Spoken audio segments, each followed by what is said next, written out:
You are listening to the 2 and Out CFL podcast, a proud member of the Canadian Football Podcast Network. Uh-oh. They're basically the Bishop Sycamore of the CFL right now, so I don't know if it's even a game worth watching.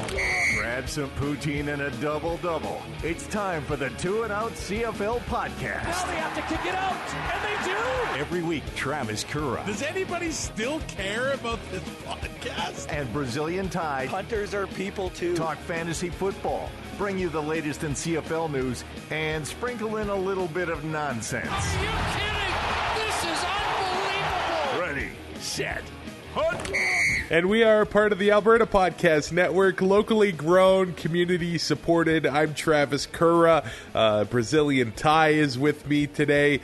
I got to start by saying congratulations to the Canadian women hockey team winning the World Hockey Championships, beating the Americans 3-2 in overtime. And this coming after the women's soccer team beating the U.S. soccer team at the Olympics. It's been a pretty good little while here for Canadian women in sports.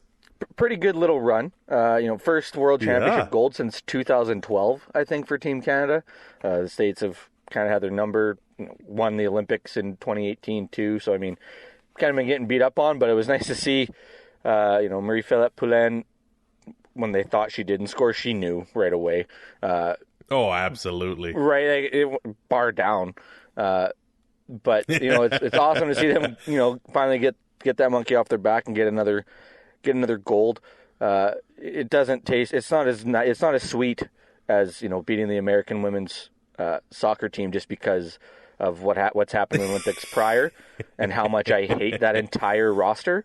There's not a lot of players on the American women's hockey team that I hate, if any, really. But yeah, the soccer team felt I think the soccer team was a bigger thing to me, and it is the Olympics, I know, but just the pettiness in my heart whenever Canada plays the Americans, it was a lot of fun. I do love Blair Turnbull hurts her ankle during the celebration and then comes back out on a stretcher to get the gold medal. Yeah, that's the happiest I've ever seen anybody look on a stretcher. 100%. This episode of 2 and Out is brought to you by ATB Financial. Gonna let you know about ATB Cares. If you're looking for a way to give back, ATB Cares makes it easy for all Albertans to support the causes they care about. You can donate to your favorite charity through ATB Cares, and ATB will match 20% of every dollar donated to eligible Albertan charities. To learn more and to donate, visit atbcares.com. Join 2 and Out for CFL Fantasy and CFL Pick'em and show Currah and Ty what you got. They are who we thought they were. Just click cflfantasy.tsn.ca. Enough from talking about it. There has to be consequences. And pick'em.cfl.ca. Let's just get right into it. Let's get right to the games here. Ottawa, 6.5-point underdogs at home against the Montreal Alouettes this Friday. 42.5 points is set at as the over-under for the total points here. It kicks off Labor Day weekend.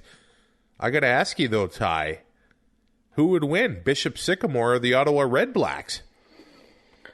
I want to say Ottawa just because they're grown men. Yeah, that's probably the safe bet. But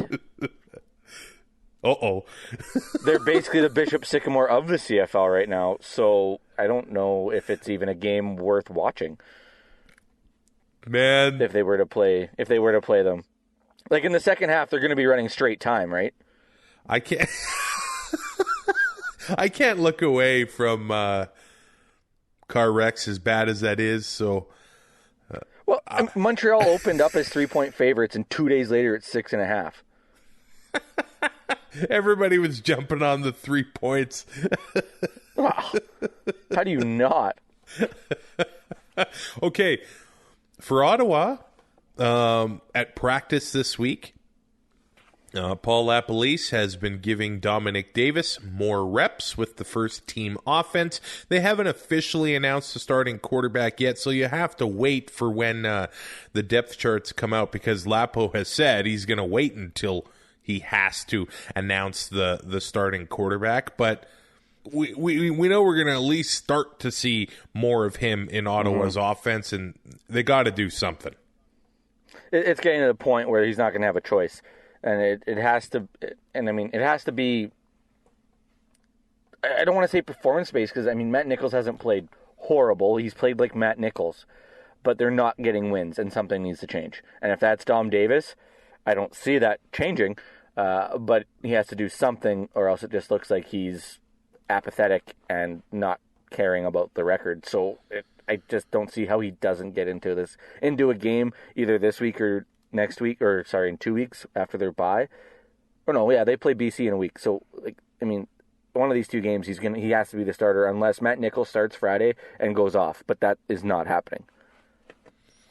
Yeah, at this point, it seems pretty tough to watch what he's done thus far and think that he's going to go off for, 300 and some yards in this one. We know that Dominic Davis, he's got a rifle on him, and who knows where it's going to go. That's the biggest question, but at least they should be able to. It's like my driver. Are you more of a hook or a slice? Oh, slice all day. That's why when I bought my new driver a couple weeks ago, I bought the max draw so that it won't slice as much. Man, the few times I've been on the course, I get so much curve onto the ball. It'll start as a hook, and then in about 50 yards, become a slice. Is it a hook, or did you just pull it? Because I think you just pulled it. Right. Well, I don't know. The thing almost looks like a boomerang when I hit it. It flew for 300 yards, but it only went 40 yards down exactly. the fairway. Yeah. Been there.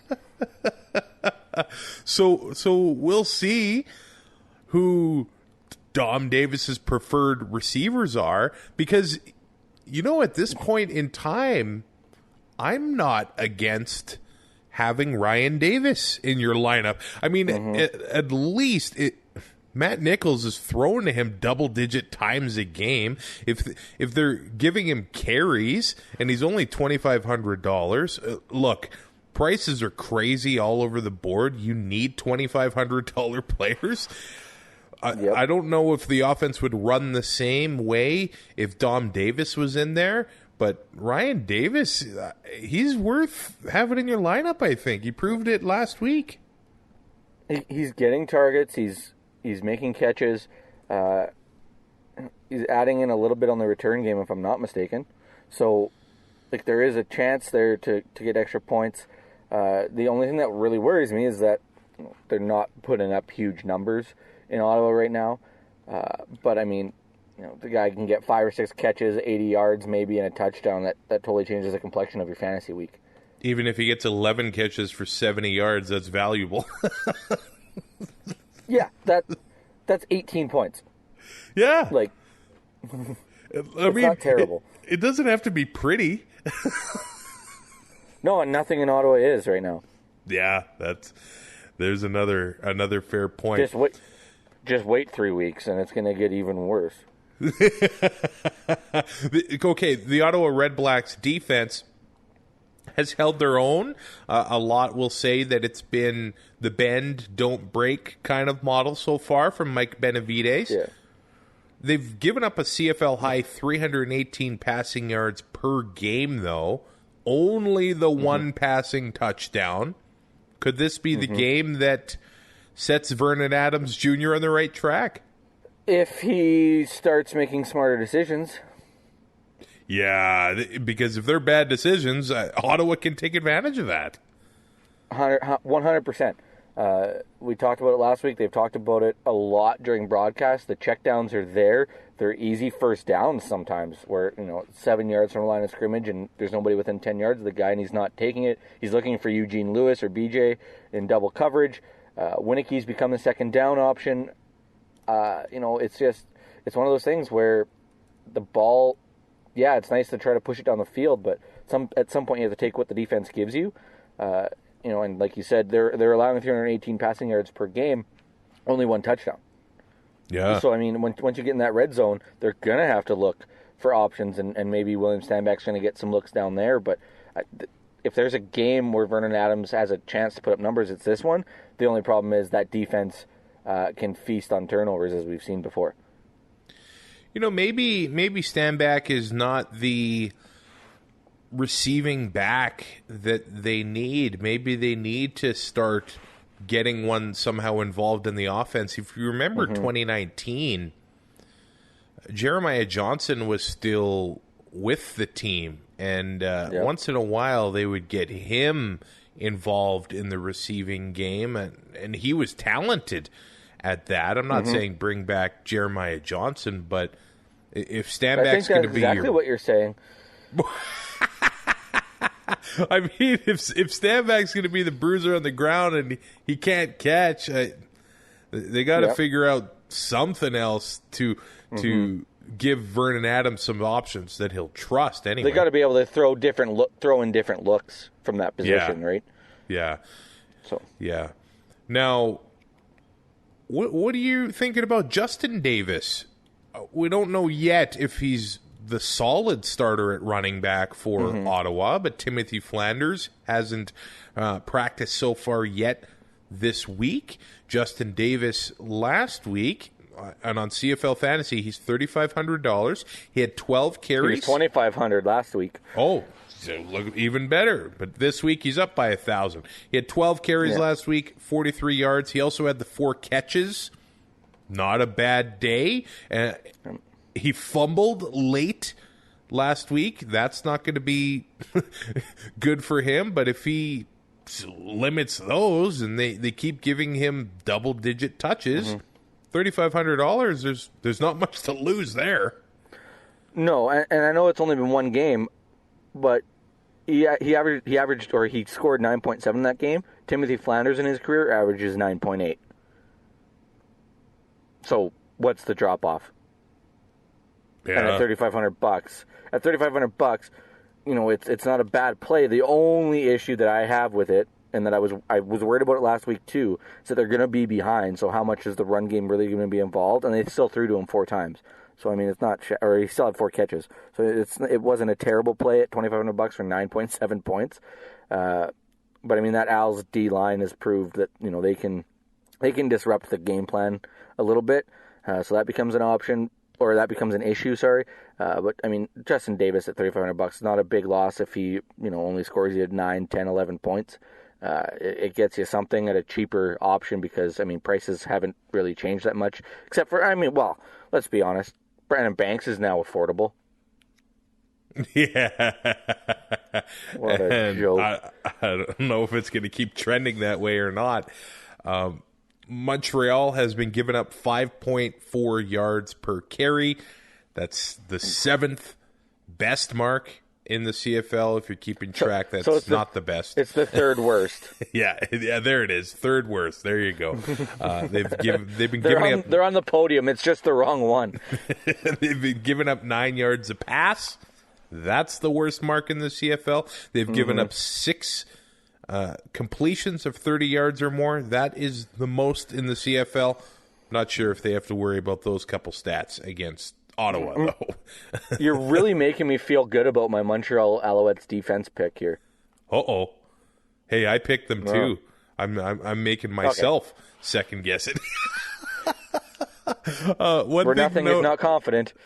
One thing to note about Ottawa at practice this week, Devontae Dedmon has been starting to see more time with the first-team offense at receiver. He's been seeing carries. He is a threat in the return game.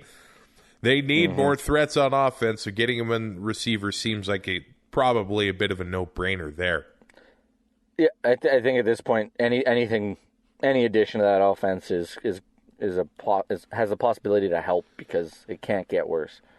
Montreal Alouettes could be having a rookie starter at safety on Friday night. We'll see how Ty Cranston fares going up to that moment. Marc-Antoine Decoy would be the starter, hopefully, if Cranston can't go. He was a second-round pick in 2020. I just think it's notable because we're seeing a lot of players just drafted within the last couple of years that are just able to go in. I think the Canadian talent is actually very well. They seem to be coming in CFL ready to contribute right off the bat.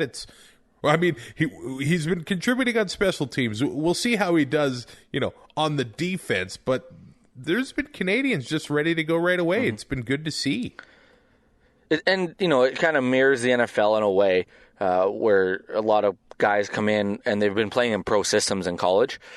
I don't know if that is the same case with U Sport, but I mean, these guys are, playing football like in places where, it's obviously been, like, you look at anybody that's played in the province of Quebec, that's just been a football powerhouse, right?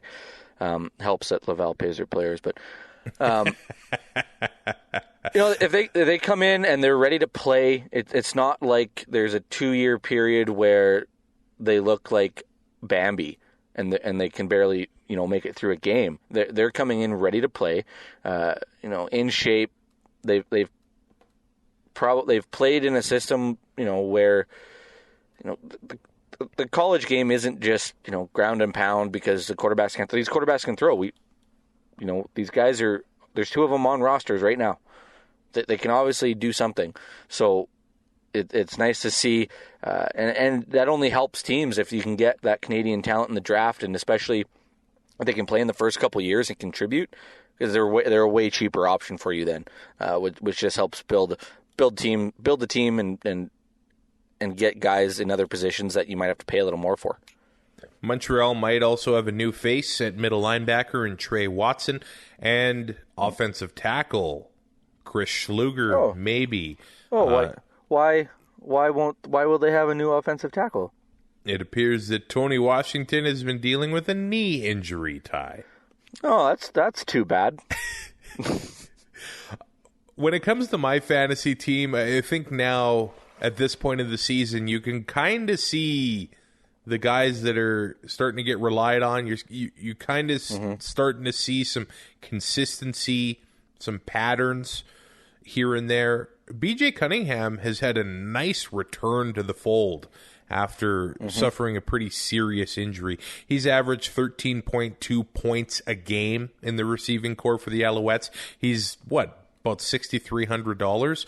Jake Winicky, he's now over $7,000, but he hasn't been below double digits, averaging 15 fantasy points a game, and he's got 10 touchdown catches in his last 55 catches.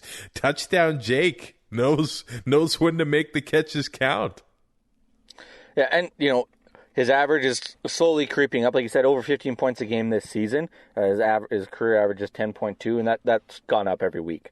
So, I mean, he's doing something right, and that's catching the football.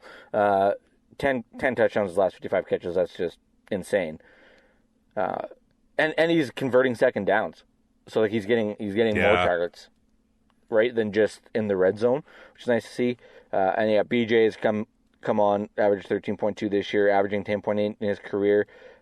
These guys haven't had the best games against Ottawa. They're all in single digits, other than Quan Bray, but I mean, we don't know what's going to happen there. That being said, Ottawa's defense is either going to, like you said, bend don't break, or they could give up huge numbers. Like, it's such a crapshoot. Yeah, we know a big game will happen for Eugene Lewis eventually. Is it this week? He's averaged 9 points a week, so far this season. It's been kind of uneven. He's been seeing a lot of double, triple coverage. Vernon Adams not really caring and throwing it anyway. We'll see if he can break through that this week. That does not help your catch percentage. No, not at all. Let's go to Sunday. The Saskatchewan Roughriders, 4.5-point favorites over the Winnipeg Blue Bombers. The over-under here set at 43. It's crazy how lopsided as of late this Labor Day series has been. The Riders 37-18 overall. Well, I mean, they obviously need to switch venues and every year, because that's the issue. Yeah, I know. They've actually only lost the one since 2005. So it's been quite the run on Labor Day. It's the free space on the bingo card right now. Which is crazy to think. Yeah. Can't beat the Bombers in the playoffs, though. Yeah, I know. The last time these two teams played, it was the crossbar. You don't think that Cody Fajardo was thinking about that going into Sunday? It's like, don't hit it in the water, and then where you hit it, into the freaking water. So I wouldn't, if I'm him, I'd try not to think about that. That takes away a lot of the end zone options he's going to have. Yeah. If he's thinking about the crossbar. Just waking up in a cold sweat. Is it the second dose or is it the crossbar? Or, yeah. And for me, when I wake up in a cold sweat, it's usually the DTs. Look, I wanted to start William Powell this week. I really did. But and you can if you want. I don't know if I trust the output. I know there's going to be a week when he has like 3 touchdowns and just tears it up. And maybe this is the week. The Winnipeg Blue Bombers have given up 4 rushing touchdowns on the season. Nobody else has given up 4. They're giving up 5.6 yards a carry on the ground. I don't know. Does this look like a William Powell game? Here's the thing with him. It's one of those situations where they get close to the goal line. The Riders got a lot of rushing threats, including the quarterback, where sometimes he gets the big score instead of Powell. Yeah, and I mean, having those options is nice for an offense. It creates a lot of confusion and matchup problems for the defense. Sucks for your fantasy team. Yeah, exactly. Powell averages 23.1 against the Bombers per game. Holy man. And we saw last week Calgary using the running backs out of the backfield to counteract that edge rush from Winnipeg, and it worked pretty well. And then it kind of slows it down and opens up a lot of other options. So I don't know if Powell has the rushing game that we're hoping for, but there is a possibility that he becomes kind of that safety valve out of the backfield there to counteract the blitz off the edge. So I mean that could get you points if he makes some catches that way and gains some yards. But it's still like it's one of those things where I'm not super confident that this is the game that he has where it's, a 20-point output. He did have double-digit carries in every game so far this season. 10 of them against Ottawa. Probably. 20 yards. So Ottawa was able to shut him down. He did add 4 catches that day. Winnipeg, you don't know what's going to happen with their rushing defense because Toronto was able to run all over them. Couple 100-yard games in a row. And we know that this game, it's going to be a battle. And it might just be a battle in the trenches on both sides of the ball. It's going to be a really fun one to watch. Saskatchewan and Winnipeg, 2 of the top teams in the league. Well, and I think we're seeing the effect of losing Drake Nevis. Right. Because teams can stay away from Jeffcoat and Jefferson on the run game and go up the middle now. A little easier than before. I'm sure Richie Hall will adjust to that situation as the season goes on. I had a tweet asking about $2,500 options, and I think this is the perfect opportunity to go through some of those. That wasn't the tweet I thought you were going to talk about. Your napkin, your mustard stain napkin is the one I was hoping you were going to talk about. I also thought you were going to mention the one that Dwayne had said he's not going to use our stats to influence his decisions anymore, which is a very fair tweet. I mean, if we're the ones influencing you, that's on you, bro. I just put out the numbers. I don't tell people what to do. Just like on Reddit, you see all the time. This is not financial advice. I'm not telling you the truth. I'm just telling you what I heard. Yeah, the napkin. We'll get to that once we get to Edmonton here. Oh, yeah, there might have been a roster move to talk about.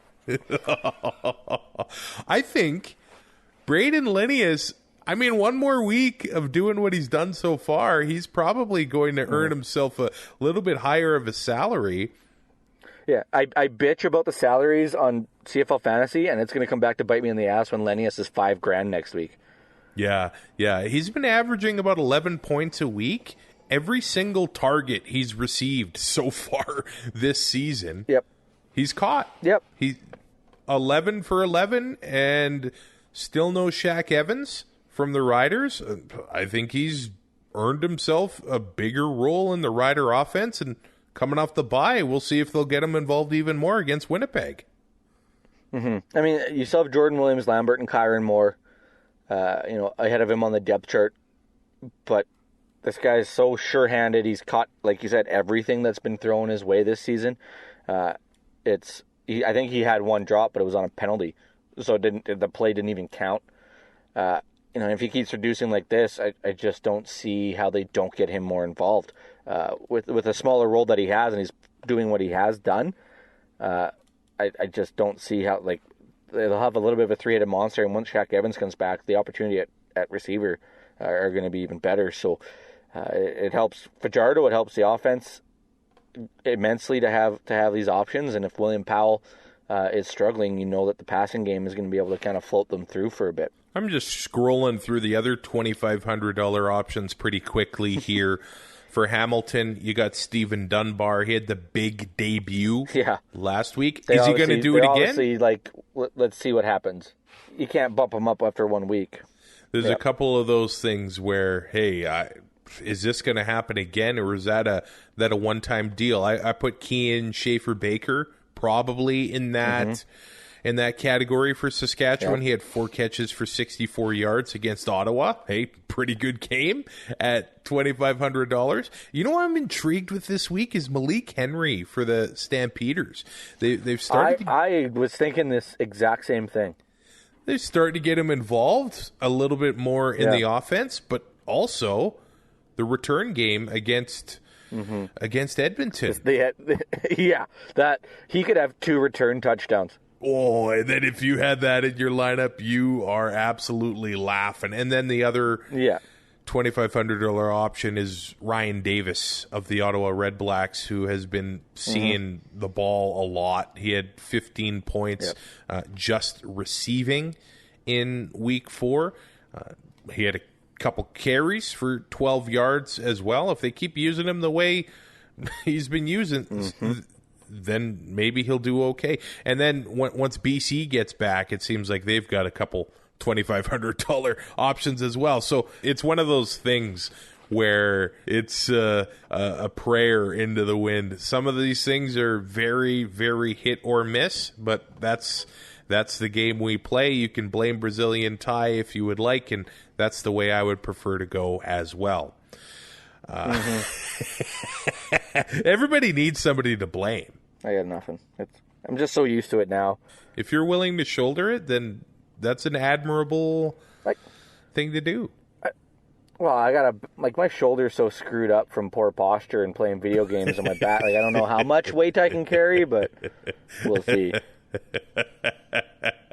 The Winnipeg Blue Bombers have also signed Naaman Roosevelt to their receiving core. Their receiving core has had a few issues dropping balls here and there, and Roosevelt is one of those receivers that doesn't really do that. The only issue is he doesn't do that because they're a lot of his catches are high percentage, but that also puts him in high traffic, high danger areas. Yeah, and that's why he has taken some punishment in his career. He doesn't shy away from getting into those situations. As far as I know, he'll be eligible to play on Sunday, but I don't think he'll be playing. If he makes his debut, it will be the Banjo Bowl. So there's probably another week of the receiving core we've seen from Winnipeg so far. Kelvin McKnight here and there, Rashid Bailey, Kenny Lawler, Darvin Adams, and Kenny Lawler has been leading the CFL in targets this year. Maybe he's going to be commanding Brandon Banks, $14,000 salaries in the near future. How dare you? Don't give them any ideas. He's been one of the most consistent guys so far this season. Yeah, averaging 10.7 in his career, like you said, 11.1 this year, 11.7 against the Riders. We've seen this Riders pass defense have some issues already this season, so there is a chance that Lawler could put up some pretty big numbers this week. Hey, they gave up a 100-yard performance to an Ottawa receiver. I mean, it's not out of the realm of possibility that Winnipeg could have one. What is Andrew Harris's historical performance against the Riders? 11.6 per game. And then you look at what he's done against Edmonton, and it's like, wow. I mean, it feels like he could do that against any team. But yeah, I know. He does well against Edmonton for some reason. At this point in the season, the Riders have the best rushing defense in the league. They've only given up 141 yards on the ground. Total? Yes, total. That's a lie. That is through 3 games. 47 yards a game is what they have averaged so far. Let's see if Winnipeg is going to be able to up that average at all. I think it'll be a fun game at Mosaic Bishop Stadium. Sycamore 3 times?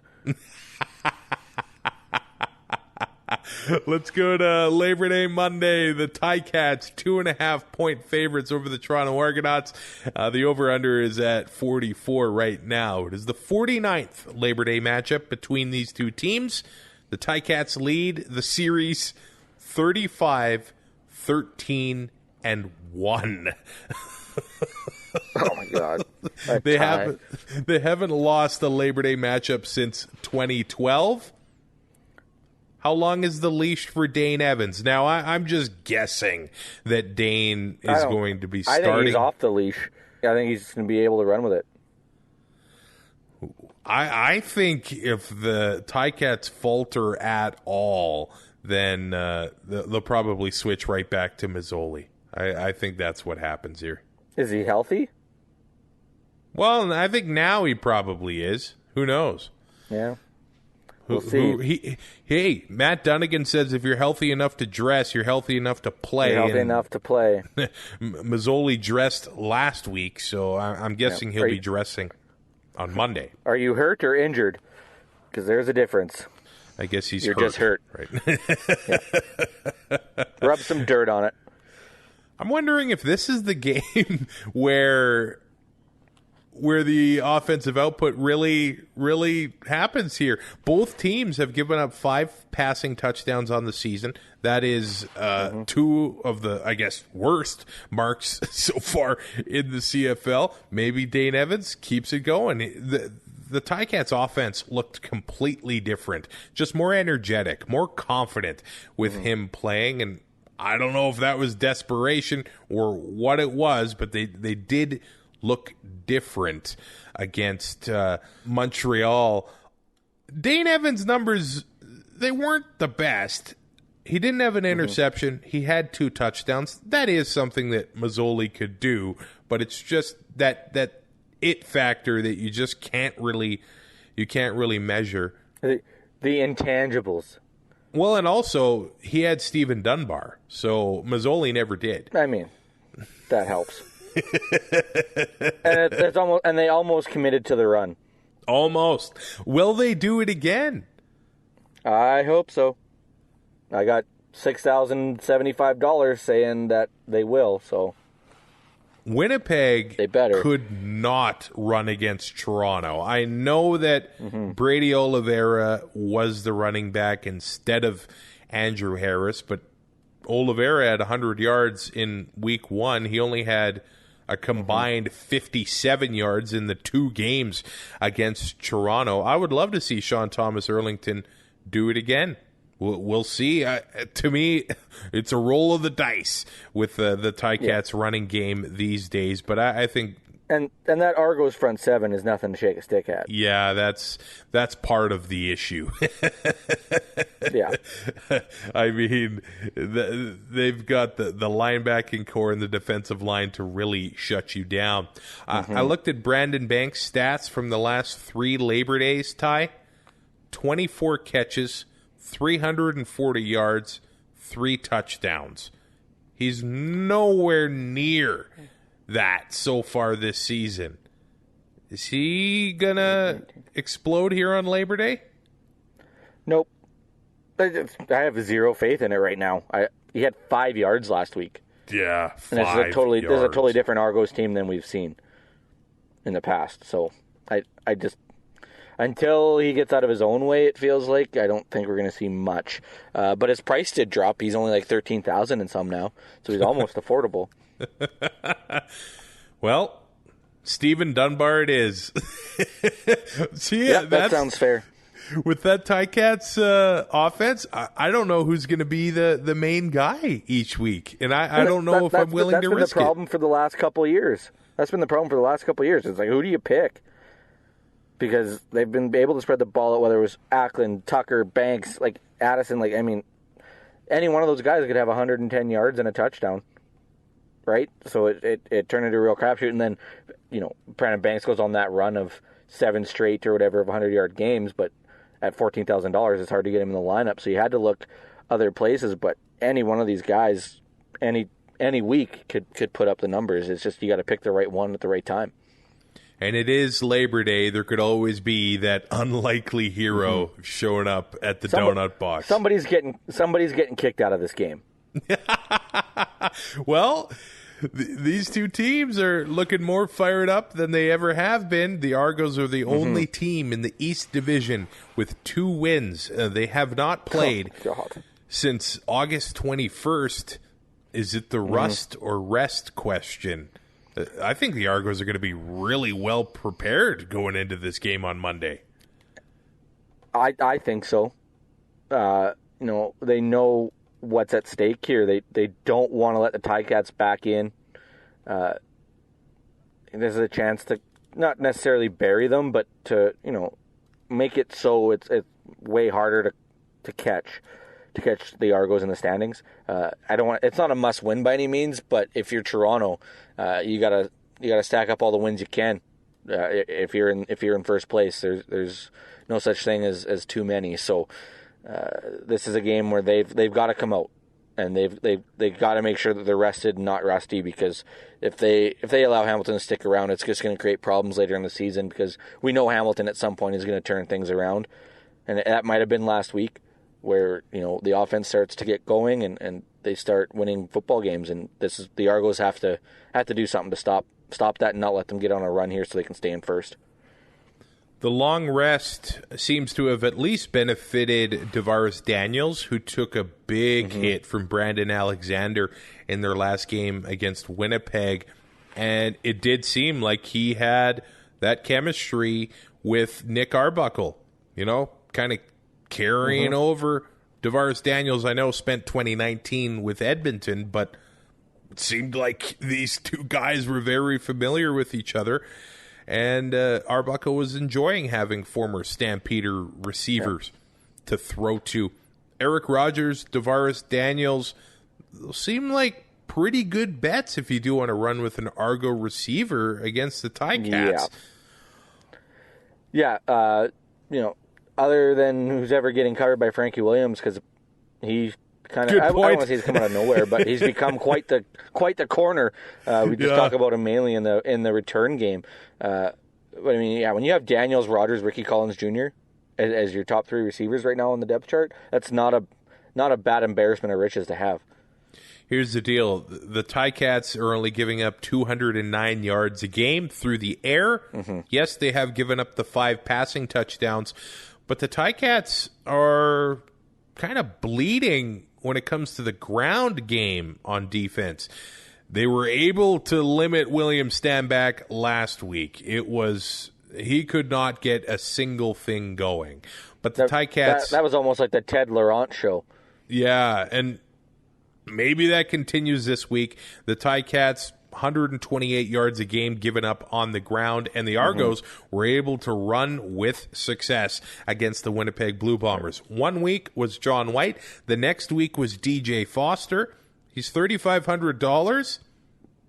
If you're looking for a cheap option, maybe the Argos get him going against. It was only a CFL debut a couple weeks ago. Can he do it again on Labor Day? Maybe. That's all I'm saying, Ty. The question is he going to get the touches? Yeah, exactly. Because White had the double digits the week before. DJ ended up getting the double digits that week and took advantage of them with the 100-yard game. Can he do it in Hamilton? I don't know. Those Labor Day games can get away from you in a hurry. Oh, yeah. That crowd fired up, and if they get an early lead against Toronto, then the game plan is just out the window, and you're just basically trying to survive.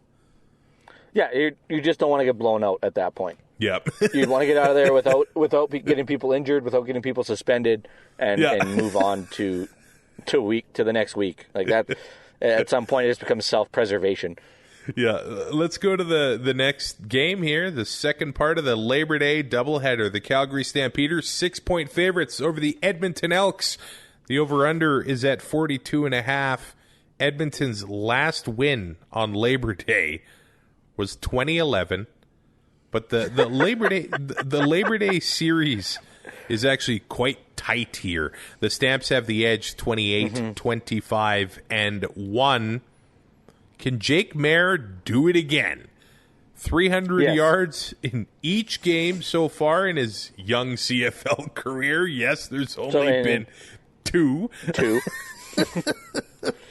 The Elks' passing defense through 3 games, number 1 in the league, 136.7 yards they've averaged. Of course, the first one was 71 yards against Matt Nichols, so that skews things a lot. But the fact that Maier put up 300 yards against Winnipeg, he can do the same thing at home against Edmonton. I think he can do that against Aaron Grimes. Just throw his way every play. Yeah. And if you overthrow it, Grimes is going to think that he's just the best corner in the league, which he is not.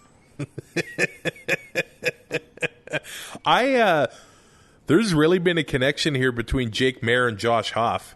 That's something I'm betting on this week. 11 catches for 220 yards over the past couple games for Huff. He's still costing just over $5,000. That's probably going to be rising in the next little while. Which, I mean, hop on it while you can, because at some point it's going to be $8,000-9,000 if this continues, and it's going to be really hard to squeeze them in. As far as the Elks go, I actually have faith in their defense here. I'm not sure if it's an area that I really want to exploit so far. Like maybe the Ottawa game skews things a little bit here and there, but they've got a solid unit on defense. They proved it against BC when Kwaku Boateng goes down, and they're still able to get to Michael Riley and shut everything down with that offense. Again, Labor Day is one of those things where you can go into McMahon Stadium and you don't know what's going to happen here. The Stamps have really committed to the running game with Kadeem Carey. Can he get it going against the Elks? Not sure if this is the week for a big game from him. Yeah, that's a tough hill to climb with that defensive line that they have. Like we saw, Boateng doesn't play, and they're able to just kind of plug and play on that defensive line. It's just Carey, if he can get in the open field, I think, like if he's able to get around the edge, if they're able to make him a hole through the middle, I see him making plays, but it comes with high risk because that defensive front in Edmonton is able to shut down the run, and Carey's not the biggest guy. So it's not like he's Andrew Harris where he's going to power. He's not a power runner, right? So I just it's a tough matchup for Carey. That being said, we've seen what he's done in this league. It's been 2 seasons now. He's averaging 10.4 against Edmonton. Not terrible, but if you're going to pay that much for him, you expect a little more. But again, we've seen stranger things. If you had... I haven't. I've never watched that show. I haven't either. Okay. Because if you had a quarterback and their second career start setting the franchise record for the most consecutive completions, all the power to you. And all that being said, I am seeing now that Bo Levi Mitchell has been taken off the 6-game injured list. He's eligible to practice. Mm-hmm. Will he play on Monday? I'm not sure. Their first practice for Labor Day is today. You're going to have to look at those practice reports and look at the depth chart. And this could be gamesmanship leading into the Labor Day Classic with their provincial rival. And as far as Edmonton, just north on the QE2 goes, that Elks situation just continues to be a circus off the field, doesn't it, Ty? Yep. And it's getting old really fast. And I can only imagine how Elks fans feel if I feel this way. Starting left guard Jacob Ruby has been released by the team. They're calling it a breach of COVID-19 protocols. Dave Naylor ends up sending out a tweet that saying that Ruby had told the team over and over again that he had been vaccinated. Well, the team asks for proof. Well, he's got no proof. How are you waiting till this point in the season to do that? I think that's a big question, Ty. Don't get me wrong, Ruby's just as much at fault for being a jerk and lying, but there are ways to fact check that. And, with the league protocols that they have in place and with the 85% and the game checks and everything, there's got to be a paper trail at some point, doesn't there? There's got to be proof. There's got to be, records of this. And they both sides share fault here. I'm not going to say that, the Elks are completely innocent and the victim here, because they're not. But it's a bad look. The early rumor was that he had forged the document and gave the Elks for that. I'm sorry, I got to laugh about that. Naylor did retract that. Who knows what's actually true? Because Justin Dunk said Trevor Harris tested positive for COVID-19, 10 minutes later retracting that. So I don't know. Something's going on where information is coming out of Edmonton. Mm-hmm. It's all fuzzy. It's getting retracted. I don't know what's going on there. But as a fan, it's got to be tiring. It's been... this Edmonton franchise has been near the top of the CFL for so many years. But as of late, it's just been dumb story after dumb story after dumb story. You hire a coach, he quits. Granted, with the lost season, I can't really blame him. But, he was going to get paid, maybe, a little bit. But, so he leaves. They have, this, sorry, they have a breakout. The whole, I don't want, the name thing started it all, and people started getting pissed before they even stepped on the field. And, it just kind of snowballed from there, and everything just kind of jumped on it. It just consumed it, and now it's every week it seems like there's a new story coming out of Edmonton. It's nothing to do with on the field. And, it's tiring if you're an Elks fan. I feel for them. I really do, because it sucks. How we dealt with this with the Riders, with guys, going to the Pat and getting in some trouble every other day, it seemed. So I get it. But I don't know if it's a leadership problem, whether it's front office or in the locker room, or if the players just don't care, or if management and the coaching staff just don't care. It's something's off, and that needs to be fixed in a hurry. I think it's clearly got to be a leadership issue in Edmonton. Yeah. I mean, and not just on the field, because the Dwayne Mandrusiak thing, like, that was just such a that was the start of it. Forget the name. That was the start of it. That made I get what they were doing, because they weren't making, like, they had no money coming in, but they don't need to fire him. Lay him off, and you can bring him back. Yeah. Like, the way they went about that did not look good, and I think that's what started it all. I forgot about that. It just doesn't. It doesn't stop. It's like the next dumb story. Of course, it's going to come out of Edmonton. You know. Mm-hmm. And for once, it's not the Oilers. Yeah.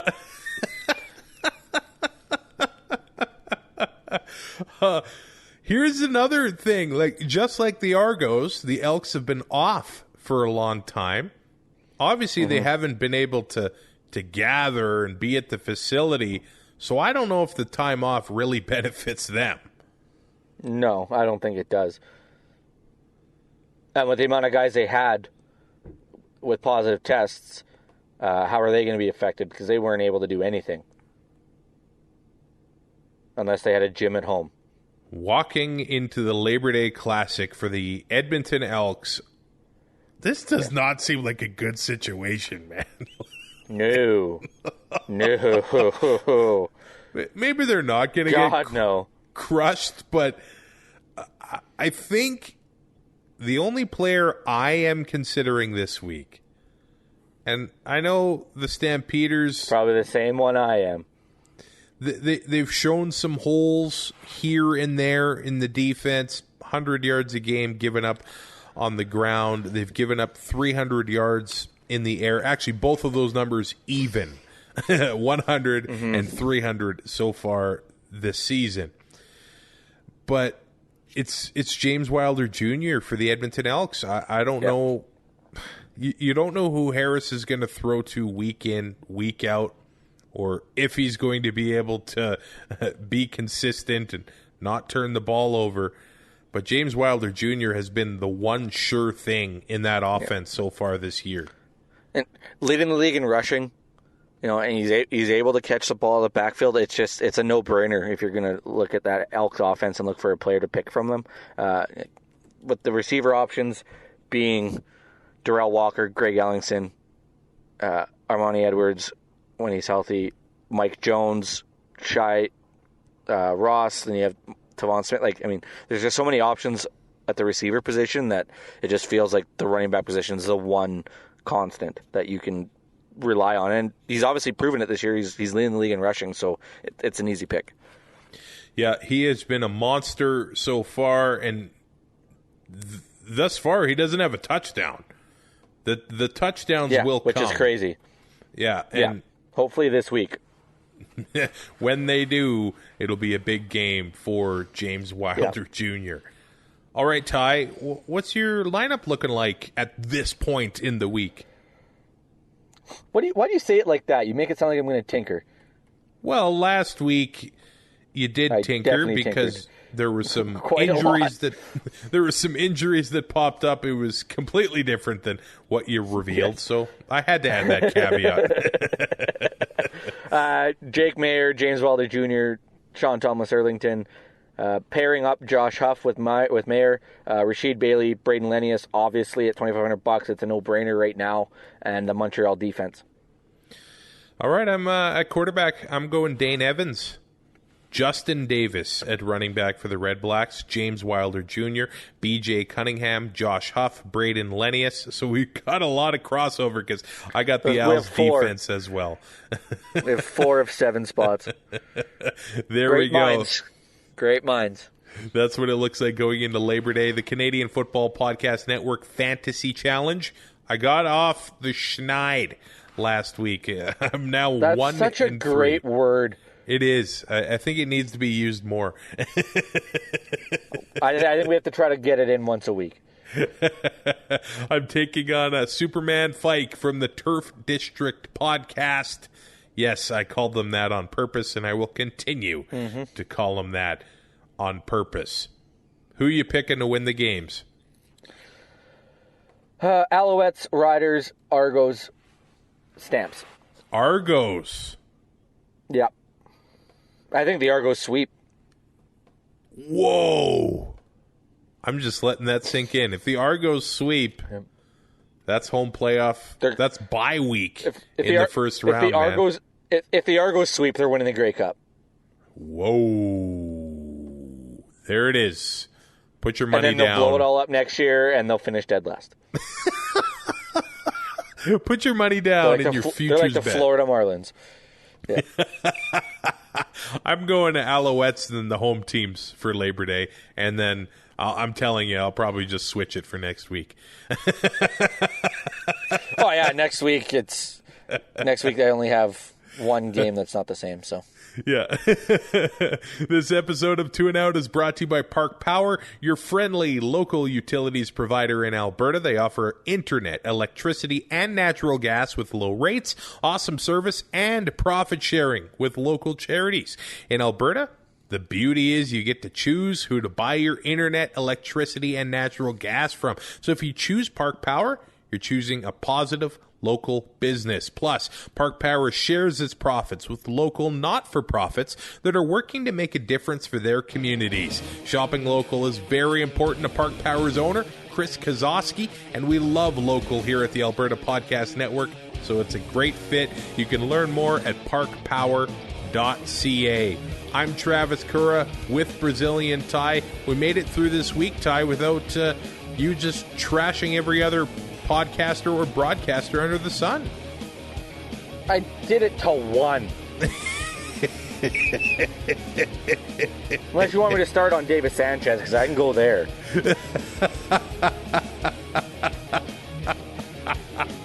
Rate, review, and subscribe on your favorite podcatcher. We'll talk to you Tuesday. Have a good Labor Day weekend. Thanks for listening. Find more great shows like this at CF Pod Network on Twitter.